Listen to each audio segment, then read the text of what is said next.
Salut chers élèves, cette vidéo vous montre comment est-ce qu'on fait pour résoudre un système d'équations dans Z et non dans Z carré à l'aide des congruences.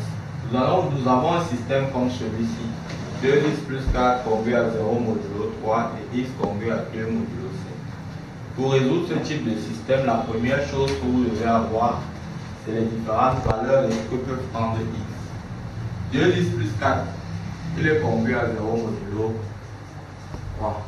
Première chose, il faut chercher le reste de x. Cela veut donc dire que 2x est congru à moins 4 modulo 3. Or, nous savons que moins 4 lui est congru à 2 modulo 3. Ça veut dire que 2x est congru à 2 modulo 3. Et si 2x est congru à 2 modulo 3, x est forcément congru à 1 modulo 3. Ça veut dire que x peut prendre la valeur 3k plus 1. Donc, pour plus de commodité, utilisons la lettre P. Pour le deuxième cas, j'ai x qui est congru à 2 modulo 7. Cela entraîne en fait que x est égal à 7q plus 2. Donc, x congru à 3p plus 1 et x congru à 7p plus 2, ça m'entraîne à dire que 3p plus 1 doit donc être égal à 7q plus 2, soit que 3p moins 7q doit être égal à 1. Vous convenez avec moi que si l'on ne connaît pas la valeur de P et la valeur de Q, on tombe là à une équation différentielle où P et Q sont les inconnus. Donc on va résoudre cette équation. Première étape, vérifier si le PGCD de 3 et 7 divise 1, ce qui est le cas parce que le PGCD de 3 et 7 c'est 1. 1 étant un diviseur de 1, donc tout marche normalement. Une fois qu'on l'a fait, deuxième étape, il faut chercher la solution particulière.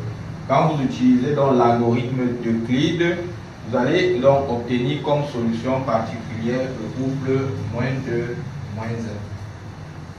Donc moins 2, moins 1 est solution particulière de notre équation. Voilà, c'est fait. J'ai donc ma solution particulière qui est dans le couple moins 2, moins 1. Je continue, ça veut dire que 3p plus 1, pardon, 3p moins 7q sera donc égal à 3 facteurs de moins 2, moins 7 facteurs de moins 1. Voilà. Je peux continuer là. Ça veut dire 3 facteurs de p plus 2 sera égal à 7 facteurs de q plus 1. Cela veut dire, entre autres, que 3 lui va diviser 7 facteurs de q plus 1. Or, 3 et 7 étant premier, cela entraîne donc que 3 divise q plus 1, c'est-à-dire que q est égal à 3k moins 1. Quand j'ai trouvé la valeur de q, je peux m'arrêter là, parce qu'il est question de trouver x. Je viens là, je connais que x, c'est 7q plus 2. Donc je remplace q par sa valeur. Ça va faire 7 facteurs de 3k moins 1 plus 2. C'est-à-dire 21k moins 7 plus 2, ça fait moins 5. Voilà la valeur de q. Donc, vous donnez l'ensemble de solutions dans Z qui est donc 21k moins 5 avec k appartenant à Z. Je précise une chose, c'est que moi j'ai décidé d'exprimer Q, vous autant vous pouvez décider d'exprimer plutôt la valeur de P, et quand vous allez remplacer, vous allez trouver exactement la même valeur que X va donner avec la valeur de P.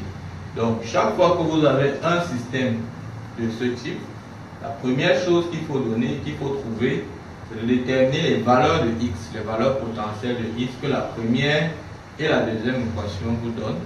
Et ensuite, à partir de l'équation différentielle, vous allez déterminer les valeurs de x. C'est tout. Je vous remercie.